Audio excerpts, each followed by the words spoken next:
Hi guys, so I just wanted to share with you today how we make our vanilla bean scented tallow. So a lot of people are just now getting on board with the tallow as a skincare product, but it's been around for centuries. It's been used in candle making, it's been used in cooking, it's been used in skincare, it's been used in soap making. It even has medicinal uses. So anyone that's not familiar with tallow, tallow is fat and it's rendered down. It's the fat surrounding an animal's organs. So people use deer tallow, people use bison tallow. A really common one, which is what we use, is beef tallow. So I buy our beef fat from either a farmer in Belvedere or there's a farmer up in Wisconsin that I buy our beef fat at. And no matter where I get it, I always go there and I make sure that the cows are 100% grass-fed, grass-finished. That's just something that was really important to us when we started making our tallow products. So we use beef tallow here. I get it. I render it down. I was using the wet rendering method, which uses water, and I recently switched to dry rendering. So you might notice a difference in texture with our beef tallow.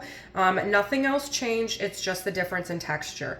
So real quick on the texture of tallow, you can buy from the same seller all of the time, and you can buy the exact same product, and you might get different textures and colors of your tallow product. So the reason for the different colors and textures, there's so many different reasons. One of the reasons is what was the animal fed. Grain-fed cows and grass-fed cows are going to have different colored fat. It's also going to have a different texture. So that can be one reason for the different color and the different texture. Another reason is what organs was the fat surrounding. That can often cause a different in color of your fat. Another reason is how was it rendered down? Was it wet rendered or was it dry rendered? Now that I'm dry rendering, my tallow is a lot thicker than when I was wet rendering. When I was wet rendering, it had a texture similar to maybe Vaseline. Now that I'm dry rendering, it's much thicker. So what I recommend, I'm getting a lot of good feedback. People do seem to prefer my dry rendered tallow, but what I recommend is you put a small amount in your hand. Tallow's very temperature sensitive. So if you put it in your hand and allow it just to gently soften a little bit, that'll soften it up a lot. The warmth from your hand will soften it, and then you can use it as your moisturizer. We use it on our daughter's diaper rash. You can use it on the pads of your dog's feet as well. So there's lots of different uses for beef tallow. So beef tallow is the only naturally occurring ingredient that is rich in vitamins A, D, E, and K. And it's also rich in omega-3, 6, and 9. And it's also the closest fat and oil natural to our own body's natural oil production. So it's really a good ingredient to use on your skin, even if you just use it plain. You render it down and you don't add any essential oils or olive oils or rosehip oil or anything. It still has a lot of benefits to it. And the more you render it down, you're pulling those benefits out of it. So a lot of people don't like the smell of tallow. It can have a beefy smell.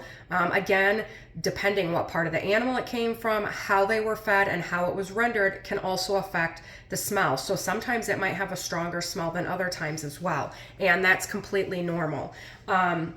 So because some people don't like that smell, we started adding vanilla beans to our tallow. So we have vanilla bean scented tallow.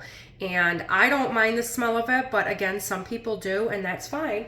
So we buy our beans. If you followed our video last week, we buy our beans at Vanilla Bean Kings. They just had a really big sale for Black Friday, so I actually went a little crazy and bought a lot of beans. So I have a lot of stuff to make.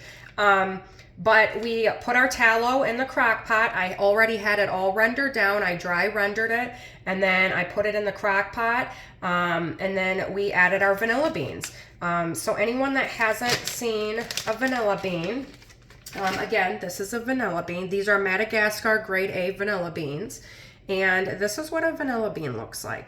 So if you followed our video last week for our extract, we cut them in half and then we split them.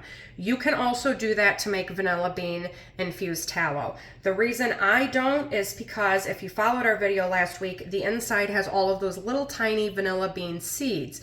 And some people do not like those in their tallow. So again, if you think of going to the ice cream parlor and you get vanilla bean ice cream, you see all of those little black specks. That's exactly what those are in your vanilla bean ice cream. So even though I don't split mine, there are still going to be some black specks in there. That's just one of the things of using natural products. I don't use any essential oils or anything in our tallow right now, so I just scent mine with vanilla beans. It's an all-natural way to scent it for anyone that isn't a fan of that beef tallow smell. But again, it can vary. Some tallow is going to be stronger scented than other tallows. That's just part of using natural ingredients.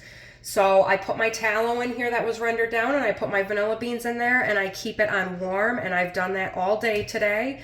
So I'm not going to share my exact recipe with you guys, but I just wanted to show you how we actually scent our vanilla bean scented tallow. So it's not using any sort of oils or fragrances or synthetic fragrances or anything like that. It's 100% natural how we scent ours. And it's really, you can already smell that nice vanilla smell. So when you buy any of our vanilla bean tallow, it smells like cupcake in a jar. It smells so good.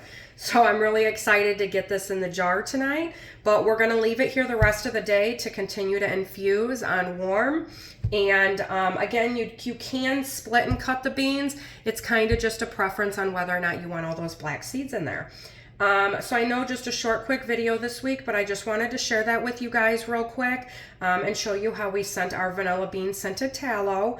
And I do have a dental appointment this Friday, so I'm not sure if I'm going to get around to doing a video next week. It'll kind of depend how I'm feeling next week, but if I don't, I'll definitely do one the following week. And I hope you guys tune in because I do have some exciting things that we're going to be making here that make really good gift ideas if anyone's looking for more homemade gift ideas for any friends or family or even teachers.